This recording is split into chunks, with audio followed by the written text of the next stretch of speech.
I may not be what you want,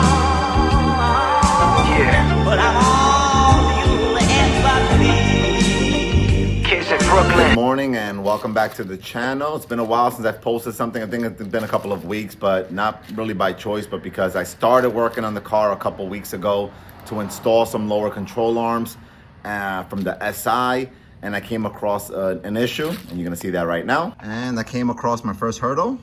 I had actually took off the whole arm and I was already installing the new one. However, I didn't know this. You cannot use the DX forks. It's just way too narrow. It's not gonna fit over it. So I'm gonna have to get SI forks at the bottom. So I'm gonna have to wait to get that before I can do the job. So let me go ahead and put it back, and then the next clip should be me with the forks. And as you can see, I needed to get new forks for the car. So what I ended up doing was getting some forks, right? I painted them a little bit so they look nice and clean. These are EM1 SI forks, which should fit the lower control arms that are EM1. But then I came across another issue. I needed longer bolts, so had to order a couple of these directly from Honda. Ordered it online, they came in, so I'm officially ready now, God willingly, to install the lower control arms and add the front sway bar. So let's get into it. All right, what do we got next over here? These are the lower control arms I ended up picking up from Kyle VTech, or VTech Kyle. I'll put the link below. So these are from a 2000 Civic SI, also known as an EM1. These are beefier than the ones that are on the car, right? Those DX ones are two-piece. These are not two-piece ones. These are all just one piece, no additional hardware. These are beefier. With this, I do have the sway bar, which I've got on the side. And what I'm gonna do now that Ruben went ahead and pressed out those bushings for me, so shout out Ruben, thank you, man. I'm gonna go ahead and install my energy suspension inserts now. So I'm gonna put these in there. This is gonna be for the sway bar, right? And then finally, I'm gonna put new sway bar end links as well. So let me push these in. All right, so it's easy to get the outside part in, that's by hand, but to push the middle section, I'm using this old vise that I've probably had for, I don't know, 20 years maybe, as you can tell. I would love to restore this one actually, because I've had it for so long.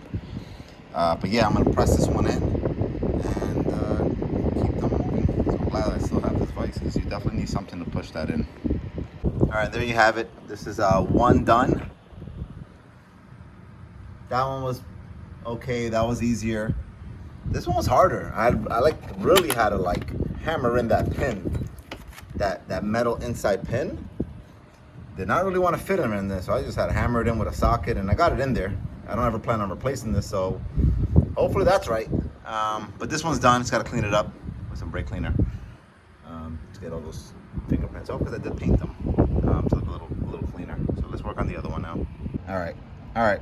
So this is the SI front sway bar.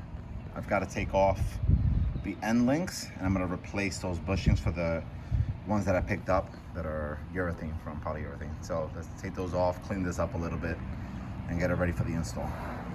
All right, so I took it all off. I cleaned it with some degreaser. I'm noticing there's like some rust over here.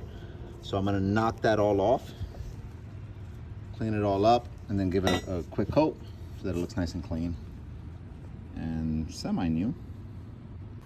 All right, you guys can see, this was destroyed, man. Obviously, I chewed it up even more to get it out, because hitting it with the impact gun, it was just spinning inside, so I had to get my vice grip in there to really like try to hold it while it spun out. I wasn't about to do that Allen key jammy. This looked like it was pretty beat up. So these are the old ones. I'm gonna put in the new ones. And here you got a little before and after. This was the one that was in there, all original bushing. This is the new one I'm putting in. This is urethane. This is probably just rubber, regular rubber. So it should definitely improve the handling characteristics of the car. Not that it's terrible, but then again, I don't really know, because I haven't really driven the car much, but on the track, this is gonna make a difference for sure. And the fact that adding a front sway bar, it makes a huge difference. At least it did with my EK hatch that I used to track. All right, so here's a little side-by-side comparison. This is what's in the car now. It's a two-piece setup, much thinner. I think it's even heavier. This is much lighter, one piece, and all the bushings I did upgrade to the polyurethane ones. And then this is the comparison in the forks. So different forks. This is wider than this one. It actually looks taller as well. So this is a shorter fork. This is a longer fork. So let's get it in there. All right, so I did the other side already. On this side, we'll do it again, obviously. What I do is I take the bolt off from what holds the fork in place.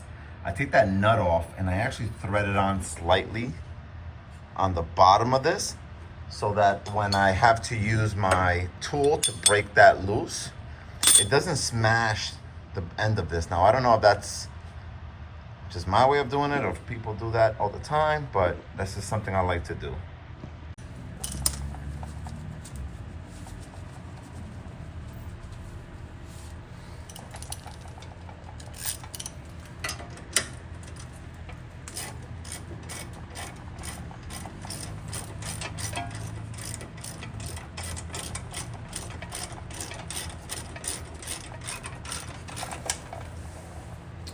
This one was already loose. I guess I didn't tighten it last time, but I knew I was gonna take it off again. All right, so the next piece is now, the only thing that's holding it up are these back here, these two, that one there, this one, then this whole piece will come off. So put the right bit in, the right socket. Start with the rears.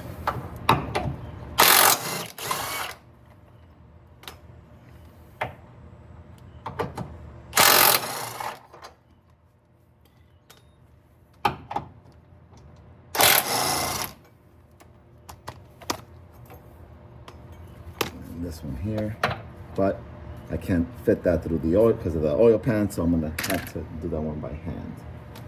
I think that's a 19. Yeah, this is a 17. Let me get a 19.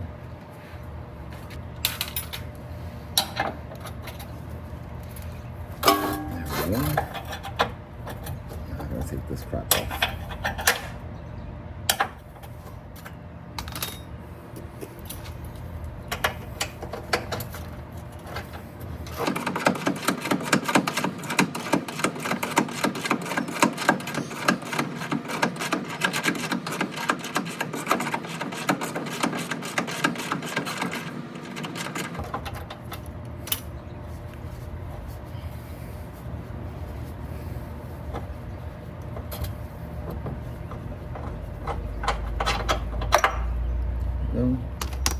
And it's out.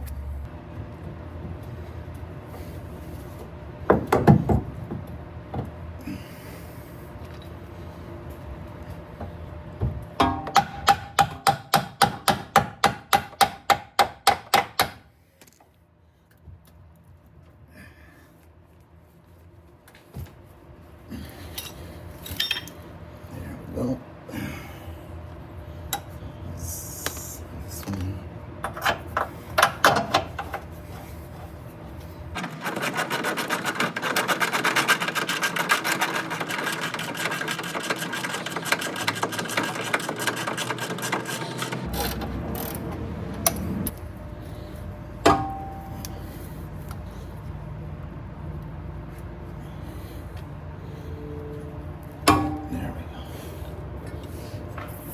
Go back here.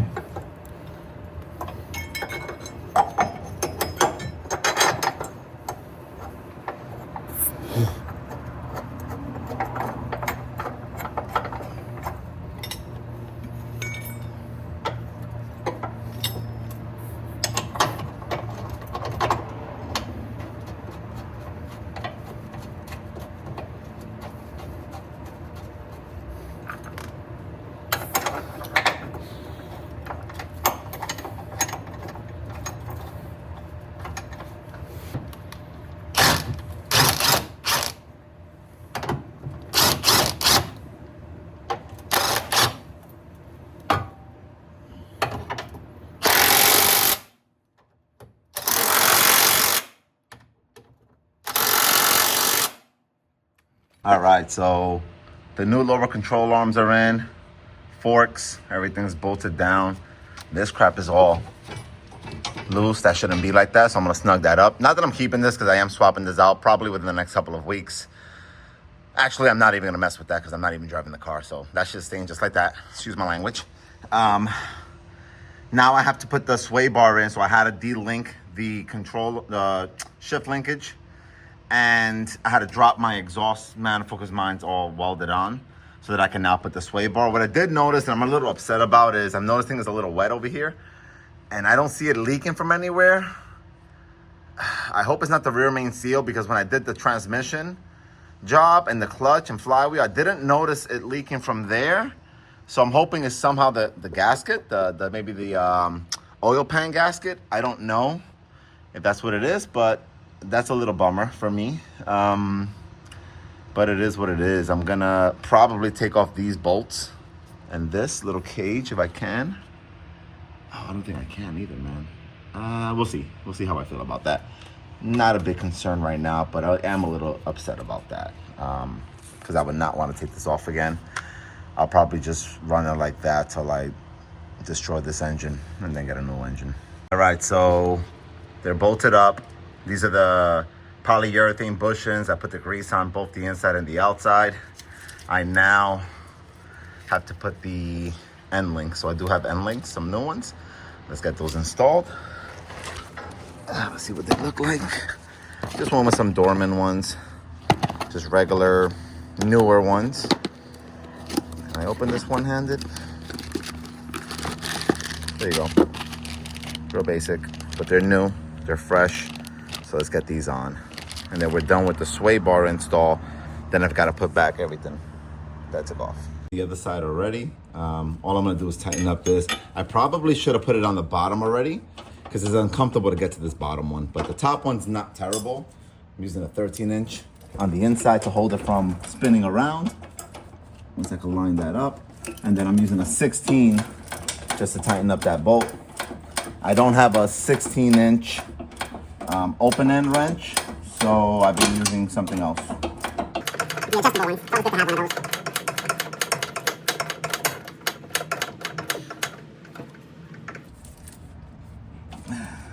Seems pretty snug. All right. And then for the bottom one, been using this. That's all I got. Guys, these are the old Civic DX lower control arms, forks, the bolt, and the bracket that holds them in. Anybody who's interested in them can have them. Just write down below, reach out to me, let me know. I'll mail them to you. Just cover the shipping. You can have these things. That's it, guys. So I'm done for this episode. Lower control arms on. Sway bar is in. That's it. Next episode, I'm going to start ripping out that air conditioning unit. We don't need that race car. Thanks for watching. Peace.